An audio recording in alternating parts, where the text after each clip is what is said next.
আজ সকালে মা একটু দুধ শুক্তো খেতে চাইলো, তা দুধ শুক্তো বানালাম। দেখুন চলুন আপনারা আমি কিভাবে দুধ শুক্তোটা বানালাম। আমি একটু সবজিগুলো বড় বড় করে কেটে ধুয়ে নিয়েছিলাম। বেগুন, লাল আলু, উচ্ছে, পেঁপে, সজনে ডাঁটা, আলু আর কাঁচকলা ছিল। এদিকে ছিল রাঁধুনি, সর্ষে, লঙ্কা, তেজপাতা, পাঁচফোড়ন, ঘি, চালমগজ আর কাজুও দিয়েছিলাম, আদা বাটা। এই বড়িগুলো আমার হাতে বানানো বড়ি। চিনি, নুন আর নিয়েছিলাম দুধ। যেহেতু দুধ শুক্তো হবে, দুধ তো নিতেই হবে। প্রথমে এই বড়িগুলোকে ভালো করে ভেজে নিলাম। এরপরে আলুগুলোকে ভাজলাম। আলুগুলো আমি প্রায় 80% ভেজে নিয়েছিলাম। সবজিগুলো একটু ভেজে নিলে না তার সেই তরকারির স্বাদটা খুব ভালো হয়।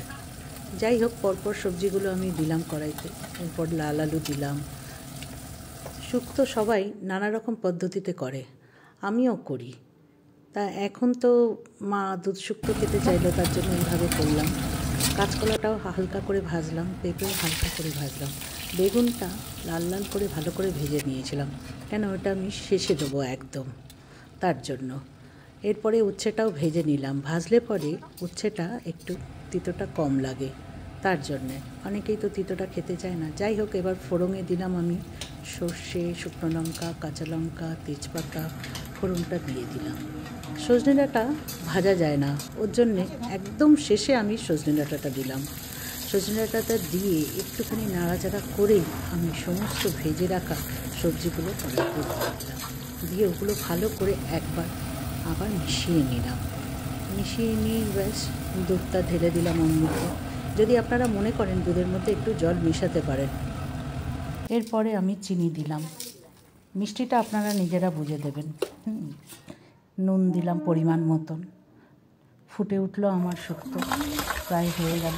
এবার আমি কাজু বাদাম বাটা আর চালমগজ বাটাটা দিলাম, দিয়ে ঘি দিলাম, রাঁধুনি বাটা, আদা বাটাও দিয়ে দিলাম। পাঁচফোড়নটা ভেজে রেখেছিলাম গুঁড়ো করে, নামানোর আগে ছড়িয়ে দিয়েছিলাম আমি। আমার শুক্তো রেডি এইবারে। আর এই শুক্তোতে আমি হলুদ দিই না, দুধ শুক্তোতে। এরকমভাবে আপনারাও শুক্তো বানাতে পারেন। ভালো হলে অবশ্যই লাইক, কমেন্ট, শেয়ার করবেন।